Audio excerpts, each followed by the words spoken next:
Tas tik daudz varbūt tas par sevi. Ja ir pēc tam jautājumi, es labprāt atbildēšu. Tad pamatskola, es faktiski gāju 3 pamatskolās, Umurgs, kur vācieši atkāpjoties nodedzināja Vainīšu un Limbašu. Beidz es Limbašu. Tālāk man ceļi aizved uz Rīgu, uz celtniecības tehnikumu, kaut gan starpās ar pamatskolu un tehnikumu 1 gads bija, kad es nemācījos, jo es biju stingri nolēmis būt par lauksaimnieku un strādāt lauku zemītē, un tad jau to mācīšanu nekādu lielu nevajag. 2x2 zināju, un līdz ar to viss pietiek. Bet tad sākās viss tās nebūšanas, izvešanas, kolhozi un vispārējie. Un tad sāku domāt, ka droši vien kaut kas labi nav, kad jāmēģina kaut kur, teiksim, kaut ko mācīties un varbūt kaut kā pārveidot savu to nākotni savādāk.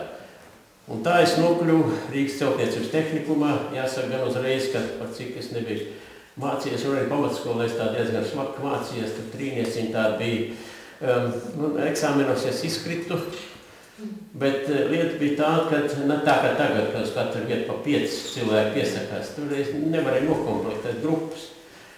Un direktors man izsauc, vai tu gribi mācīties, bet ne tur uz to nodaļu, kur tu pati vietējies, bet uz blakus nodaļu. Kaut gan es nezinu, kas tā ir par nodaļu, viņš man to nosauc, bet man tas absolūti neko neteica, tas vārds. Es teicu, jā, es gribu. Tā es nokļuvu tehnikumā. Jāsaka, tehniku es beidzu ar izcilību, un tad pienāca 53. gads, kad mūsu mīļais tētiņš pēdējās nomira, un Padomu Savienībā drusciņi sāka veidoties cita politika, un tagad jau grūti saprast, kurš no viņiem, vai no bēdīgi ir Maļinkovs, izbīdīja tēzi, kad vajag no katras republikas sūtīt uz Maskavu, teiksim, pa visām specialitātiem students, lai tas izglītība kaut kur izlīdzinoties visā Padomu Savienībā.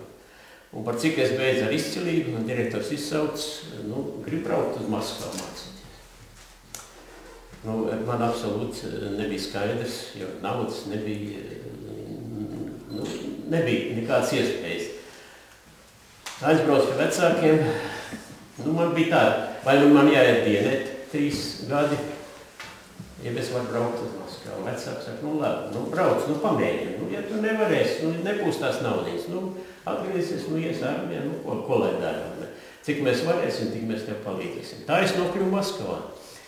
58. gadā beidzu šo institūtu. Un par cik mēs bijām sūtīti no republikas, tad mēs atgriezamies atpakaļ republikā. Un ministra padomu toreiz mūs sadalījis kādās celtniecības organizācijas, kur mums jāstrādā. Un es mācījos tādā interesantā fakultātē, kas bija siltuma apgāde, gāzes apgāde un rūpnieciskā vēdināšana. Tajā laikā sāk veidoties arī, teiksim, uzņēmumi, kuriem būtu jānodarbojas tieši ar gāzes vadu, ar lielu diametru caurulēm, ar ūdensvadu un siltumtrasēm. Un līdz ar to es nonācu tādā celtniecības pārvaldē 523. saucā, kur bija, teiksim, nozīmēt tieši šādiem darbiem, ko vajadzēja izpildīt. Un tā es gribētu, teiksim, teikt, ka faktiski šajā pārvaldē, kuri nodarbojās ar gāzes vadu būvniecību, ar siltumtrasēm un ar lielu diametru ūdensvadiem, faktiski viss tas, kas varēja iedzīvotāji to sadzīvi uzlabot, ar visu šo nodarbojas mūsu pārvalde. Un man bija tas gods sākt būvēt gāzes vads Rīgā. Gadā mēs uzbūvējam apmēram 40 km. Faktiski Rīgā visas ielas, kas ir izrakņāts, tos es izdarīju. Tātad, ja tur ir kāds bedres, tad to varēja teikt, ka es tur tas vainīgais esmu. Respektīvi, tajos gados līdz 62. gadam, kad tika Daugavas stadionu aizdedzināt lāpi, kad bija dažādas gāzes nonākusi Rīgā, es personīgi, kā darbu vadītājs, biju izbūvējis 120 km gāzes vads pa Rīgas ielā. To es savā dzīvē visvairāk atceros, jo ko nozīmē gāzes vads? Tas nozīmē, ka katrā dzīvoklī, tāds malkas plīts vietā parādījies gāzes plīts. Tad nebija tā malka vairs jāstiep tur no 4. uz 5. un uz kaut kā tur, kurā stāvā, nu kas dzīvo ar mani. Nebija šīs gaisa, teiksim, visai citāds bija šajos dzīvokļos. Un paralēli, teiksim, man kolēģi būvēja siltumtrās, tad parādījās arī siltum, pazud viss tās malkas krāsnes un viss, cik tas daudz atviegloja šo iedzīvotāju, teiksim, viņu sadzīvi. Nebija jāņemas ar šo malku.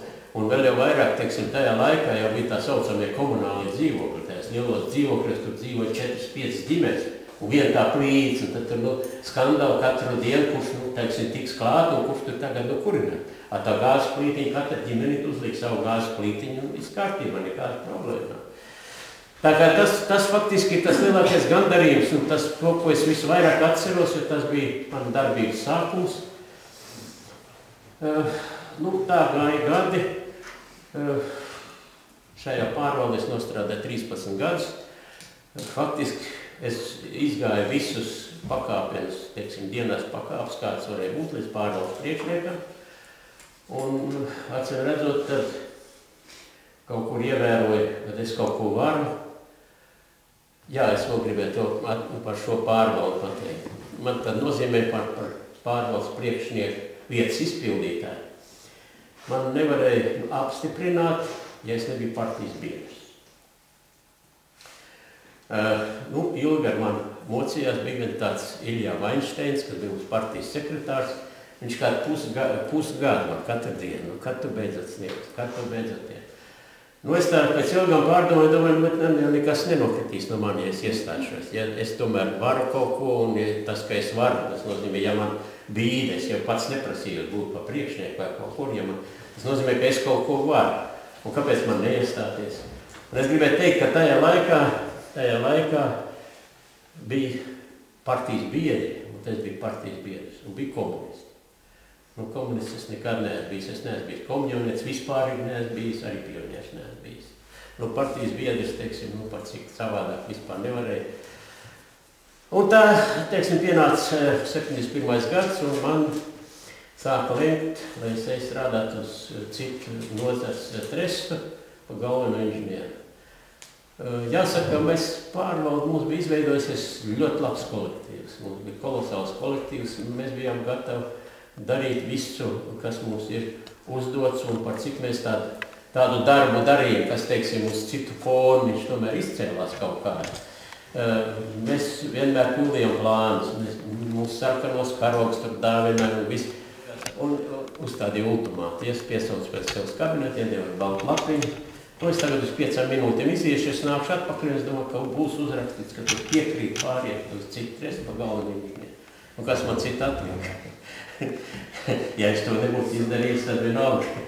Teiksim, man represīvā kā gāja gadi, atkal gāja gadi. Tālāk par ministru pirmo vietnieku. Un tad nāca Gorbačova laiks. Gorbačova laiks, kurā, teiksim, Gorbačovs mēģināja reformēt to birokrātisko struktūru, kāda ir. Un būvniecības nozarē viņš izveidoja savienībā celtniecības komiteju. Respektīvi, celtniecības komiteja bija, kas atbild par teritoriju, teiksim, par Latviju, vajadzēja Latvijas celtniecības komitejai.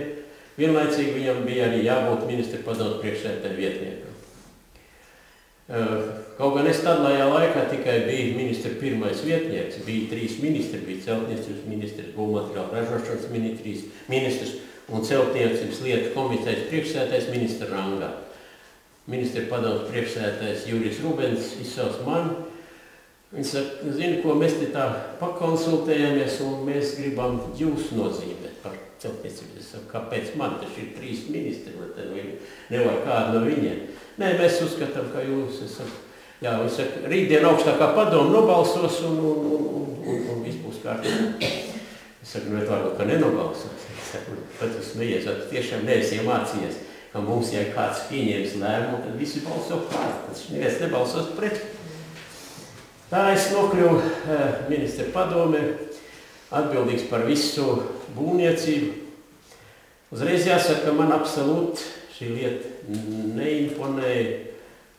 jo es reāli, kaut gan tas postens bija milzīgi liels, milicis, teiksim, braucot ar mašīnu pa ielu, milicis sveicināja, var sakot, tā kā mazais dieviņš gandrīz, bet praktiski izdarīt jau neko nevarēja, jo viss jau bija tā saregulēts un saplānots, kad, teiksim, ja tu kaut ko mēģināt darīt, tad tas uzreiz veselu ķēdes reakciju uz veselu, un neviens to neatbalstīja, un līdz ar to, man te gadi gāja, un neilgi pirms neatkarības atgūšanas es vienkārši iesniedzu atlūgumu, kad es negribu tādu darbu darīt, un man tas darbs nepatīk. Arī šo atlūgumu pieņēmu, un tā es, teiksim, no tāda birokrātiska aparāta izgāju ārā.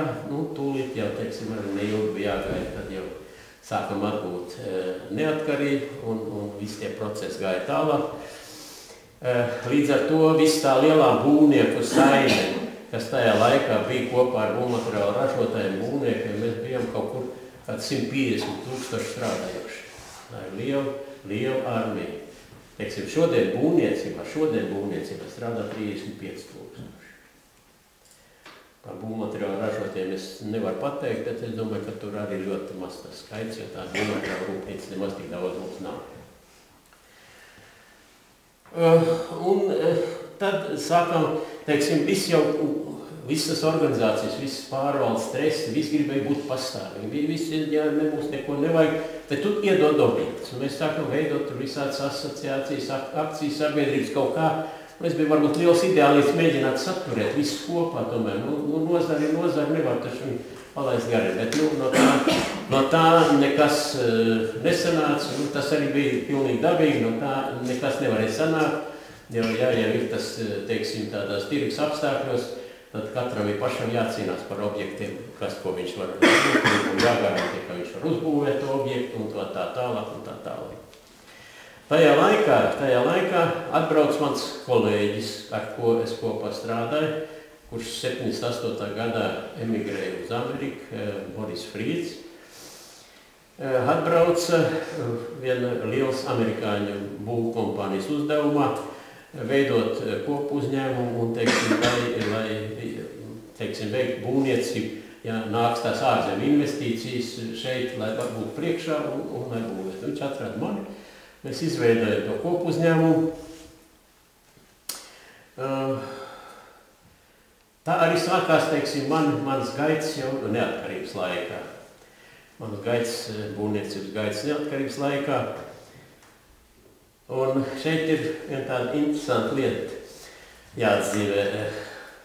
Teiksim, padomu laikā katra celtniecības organizācija, vai viņi maziņi, vai lieli, centās radīt savu māzi, gandrīz kā materiālo saimniecību, lai viņiem viss būtu, lai viņiem betonmēsgals būtu, lai galdniecība būtu, un lai tas būtu. Mēs citādi vispār nestādījāmies priekšā, kā var citādi strādāt, tikai tā var strādāt. Un tā es 92. gadā nonācu pie šiem Amerikas kolēģiem, un viņi man, teiksim, sāk rādīt, teiksim, viņu tehnoloģijas, viņu objektus. Kompānija bija ļoti liela, es jau varētu tik nosaukt ciparu, ka viņi gadā pildīja $3 miljārdus apjomu, 3 miljārdus. Viņi strādāja visā pasaulē, nodarbojas ar celulozes un papīra rūpniecības, teiksim, tehnoloģijas izgatavošanu, projektēšanu, montāžu, būvniecību un tā tālāk. Un šajā braucienā es nokļuvu vienā pārvaldē, kur svinēja 100 gadu jubileju, kur bija faktiski uzbūvējis veselu pilsētu Amerikā, Šarlotas pilsētu. Un staigājot ar šo, teiksim, šo uzņēmumu vadītāju un visu, es nekā nevaru redzēt, kur tās bāzes, kā šodien, un kā mēs līdz šai dienai esam nokļuvuši, nonākuši. Un te ir jāsaka, kad jāsāk varbūt kaut kur no 1200. gada, kad parādījās šeit krustneši, kad parādījās jau visāda veida mužnieki un tam līdzīgi. Šis ir daudz, kas aprakstīts grāmatās, un es to negribētu nekādā gadījumā visu, teiksim, stāstīt un viss. Bet es uzskatu, ka šeit ir ļoti daudz negatīvs, bet arī ļoti daudz pozitīvais. Jo šie vācu mužnieki, sevišķi jau, teiksim, jau kaut kur ap 1500, 1600, 1700 gadu, viņi jau, teiksim, viņiem vajadzēja no tā savu īpašumu dabūt atdevi. Un līdz ar to viņi arī mēģināja ieviest kaut kādas jaunas tehnoloģijas. Un līdz ar to tas mūsu latviešu zemnieks, viņš jau arī mācījās. Viņš redzēja, kas tā notiek un kā tas viss veidojās. Un apstiprinājums tam, ka, teiksim, mūsu zemnieki bija uz daudz augstākā līmeņa nekā tajā laikā visā Krievijas impērijā. Jo, teiksim, dzimbūšana mūsu Kurzemē atmaina 1817. gadā, Vidzemē 1819. gadā, Krievijā tikai 1861. gadā. Tas pierāda to, ka, teiksim, mūsu tas lauksaimnieki, tas lauku darba rūķi līmenis jau bija tāds, ka, teiksim, tā dzimbūšana jau tikai bremzēja tālāk attīstību, tā muižai būtu lielāks ienākums un viss. Un tas jau ir tas nākošais posms, kad dzimbūšana tika atteikta, tad parādījās jaunatvieši, parādījās visādi strāvas, kas, teiksim, tomēr to latvietību centās pacelt, kaut gan, ir visādi periodi bijuši, teiksim, tad, teiksim, vācu baroni runāt tikai vāciski, vēlāk ne, tomēr arī daži baroni sāk izveidot latviešu skolas un sākt skolot bērns, bet tad nāca kaut kur 1850. gadā Krievu cara rīkojums, viss tikai krievu valodā un nekādu. Tas bija pirmais, kad Krievijas impērija mēģināja pārkrievot visu impērijā dzīvojošos. Jo tā doma jau bija tāda, ka Krievijai vajag Baltijas jūru, vajag iziet uz Baltijas jūru, tad viss tās tautiņas, kas tur dzīvo, tās viss ir jāpārkrievo. Un šajā sakarā, teiksim, tomēr, teiksim, tas tautas līmenis, tas izglītības līmenis bija jau tik augsts, ka viņš pretojās visai tā lietai, Un, teiksim, ja tālākā veidā, teiksim, mēs sākam runāt par to, par carisko Krieviju, tad, kas vēl ir apstiprinājums maniem vārdiem, ka, teiksim, pagājušā gadsimta sākumā Rīga bija 3. lielākā rūpnieciskā pilsēta Krievijas impērijā, 3. lielākā. Mēs esam daudz ko savās rūpnīcās pirmoreiz būvējuši, kaut vai atceramies Vefu ar ceļas fotoaparātu, kurš šodien pasaulē, spiegu pasaulē, viņš ir ļoti iecienīts un vēl šodien viņu izmanto. Un tā tālāk. Tātad, līdz ar to, teiksim, tajā laikā tie Latvijas iedzīvotāji, kur bija, teiksim, pārapdzīvotība bija, jo ģimenēs bija liels skaits bērnu, 6, 7, 8, viņi atrada to darbu Rīgā.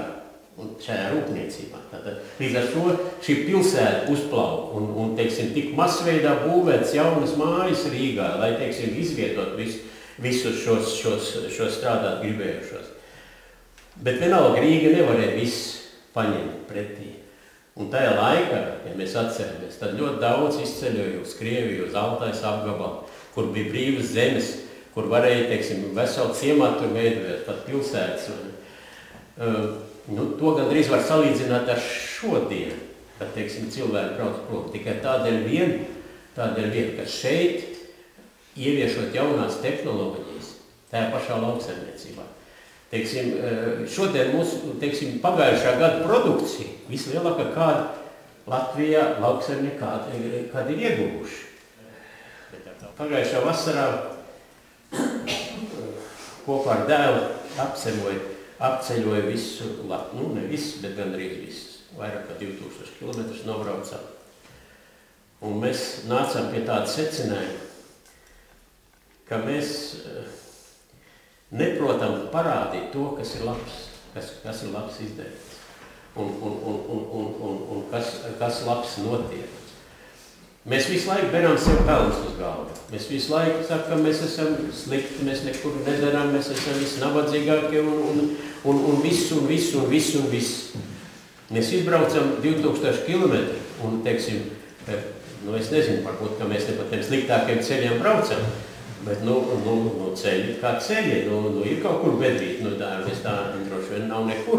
Arī Amerikā, teiksim, kur es daudz izbraukājis, vai ne, arī tur ir tās bedrītes, vai ne. Tāpēc nedrīkst, teiksim, šodien teikt, ka mums ir slikti, mums ir ļoti daudz, kas labs.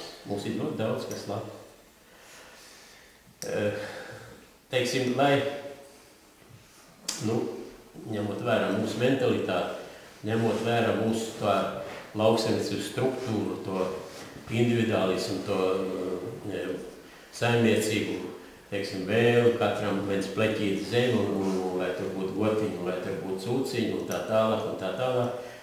Pie šīs tehnoloģijām tas jau vairs nav iespējams, bet tajā pašā laikā, teiksim, ir jau saimniecības, kurā varbūt ir 5 gotiņas, varbūt ir 10 gotiņas.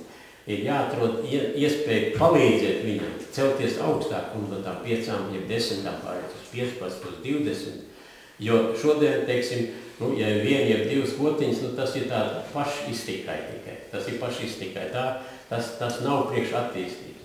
Un šo slāni, teiksim, ja mēs gribam saglabāt lauku cilvēks, un mēs gribam lauku to skatu skaistos, teiksim, lai mums tiek piekalns un tās upītes un viss būtu skaists un sakops, tad mums šo slāni, šās mazās saimniecības, viņas ir jāatbalsta, lai viņas būtu, lai jauniešiem tur būtu interesanti dzīvot un interesanti strādāt. Šajā sakarībā kādu nedēļu atpakaļ bija televīzijas panorāmā pārraide no Augstas vidusskolas. Un bija uzdots skolniekiem jautājumu, cik jūs gribat lauksaimniecības strādāt? Jūs klausieties, ja? Viena meitene pacēla roku. Viena meitene. Un kad puisim vienam uzdev jautājumu, vai kāpēc negrib, te jau nav izspriedz, te nav kafejnīca, te nav nekas, nav. Bet vai tad mūsu tēviem un vectēviem bija, arī tiem nebija, vai ne? Gal galā, ja mums nebūs tā lauksaimniecība, ja mums nebūs tā maizīte, tad arī tās izspriedzes nebūs. Skaidrs, ja bez šaubām, kad šodien ir tiesības un katram izvēlēties, ko viņš grib un kur viņš grib, un viņš grib Rīgā, ja viņš grib Berlīnē, ja viņš grib Londonā, ja vēl kaut kur citur mācīties, visas tās iespējas jau ir. Tālāk varbūt tas dažs vārds par izglītību, sapat visu laiku kaut kas nāk jauns klāt. Par izglītību. Piediet paši. Latvijā mums ir 56 augstskolas. Itālijā drusciņi vairāk 60. Anglijā arī kaut kur pirms 50. Bet vai mēs varam salīdzināt Latviju ar Itāliju, ar Angliju? Droši vien, ka nevar. Un te ir tas tālāk, ka bez šaubām jaunieši grib mācīties un viņiem ir jādod tās iespējas mācīties. Un viss grib tuvāk pie mājā, teiksim, lētāk viss tā lieta sanāk. Tas viss ir saprotams, bet nav saprotams citu lietu. Šodien valsts nav noformulējusi, kādas specialitātes un cik daudz, lai valsts attīstītos, ir vajadzīgs Latvijai. Un tad ir veidot šīs budžeta vietas, lai tie, kas ir vajadzīgi mums Latvijai, lai viņi arī par budžeta naudu mācās. Mēs jau izmācām. Kāpēc mums par budžeta naudu ir jāmāca jaunieki, kurš pēc tam paceļ cepuru un aizbrauc uz Vāciju strādāt, uz Angliju strādāt? Mēs gatavojam kadrus, maksājam budžeta līdzekļus, kurš mums ir ļoti maz. Un teiksim, viņi brauc uz citām valstīm strādāt. Nevar jau visu apvainot. Tieši otrādi viņas ir jāatbalsta. Viņi atrod tur darbu, tad tas darbs nav.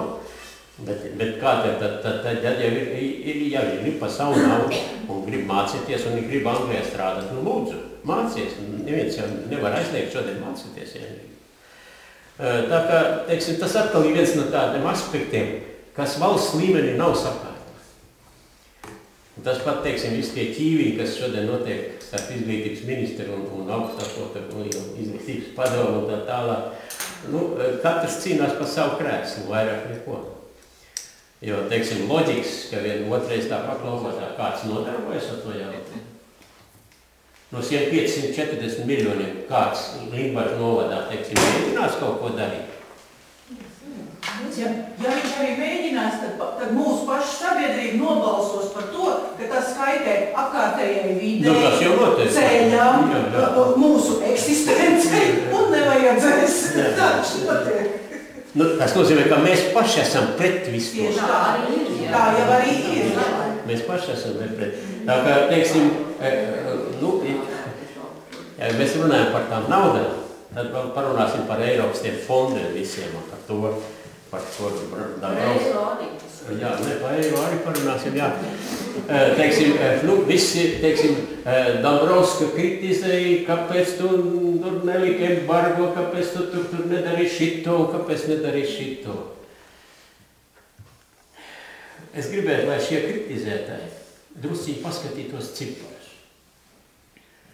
Iepriekšējā 7 gadē, kurā beidzas šogad, mums bija kohēzijas fonda 3,4 miljardi. Man ir precīzi cipari, cik ir apgūtu šodien. Teiksim, lai varbūt nepiesārņot uz galvu ar cipariem, es pateikšu, ka puse tikai. 6 gadi pagājuši, puse. Otra puse, 1,7 miljardi, nav apgūti, palicis cik mēneši, un kā mēs viņus apgūsim? Līdzmaksājums, nav jau līdzmaksājums. Kāpēc mēs cīnāmies par tiem ekonomikas fondiem, ja mums nav līdzmaksājums? Tad nav ko cīnīties. Un vēl kur viņu iegūt, vēl tas vēl ir jautājums. Un cik ir tautsēmniecībā no tiem miljardiem, ko jūs teicāt aizgājuši, un cik ir bankām Zviedru aizgājuši? Bankām ceļiem un kabatās iestājušies mums miljonāri. Ziniet, jums nav tādi aprēķini. Šodien valsts ir tā, ka visiem vajag kabatā, ceļā vajag kaut kur vai nevis. Bet es gribu teikt to, ka, teiksim, tā jau ir tā mūsu lielāka nelaime. Mēs visi bijām maz. Bet to, ko mums iedod, mēs neprotam viņu paņemt. Kāpēc neprotam? Kāpēc? Pēc kā neprotam. Mums ir 600 miljonāri oficiālie, un cik vēl ir neoficiālie. Un tā ir vislielākā. No kurienes viņiem ir tas pamatkapitāls? No marsjāņiem atved. Tā ir mūsu vislielākā nelaime, ka mums šodien faktiski nav šī vidusšķira, jo valsts viņa līmeni parāda, ja ir šī vidusšķira. Kas ir vidusšķira? Vidusšķira, ja ģimene var nodrošināt bērniem mācības, ja viņiem ir normāli dzīvo apstākļi, ja viņiem nav jāskatās, vai šo kāpēc viņi šodien var izdot, vai šo kāpēc viņi nevar šodien izdot. Nav, mums ir likvidēts šī vidusšķira. Un līdz ar to šodien katrs bagātākais, kas ir bagāts, viņš jau paliek ar vien bagātāks, un nabagais paliek ar vien nabagāks. Un šī vidusšķira pazūd, viņa nav. Un līdz ar to tā ir viena no lielākām problēmām. Lai šo risināt, ir šo naudu, ko mēs no Eiropas saņemam. Mums viņi ir racionāli un jāizmanto, lai mēs katrs zinātu, cik, kur, kāds latiņš ir aizgājis un kas par to ir izdarīts. Un šeit ļoti liela nozīme ir pašvaldībām. Ļoti liela nozīme ir pašvaldībām, jo gal galā tā naudiņa aiziet ne jau ministra kabineta ēkā, bet aiziet visu Latvijas Republikas attīstībā, tad arī ceļi, arī mājas, arī ielas un tā tālāk, mācības, izglītība un vispārējais. Tad ir jāprot šo naudiņu apgūt. Un kāda var būt runa par, teiksim, par valsts attīstību, ja mēs iedot to naudiņu, neprotam izmantot. Kā viņi var būt?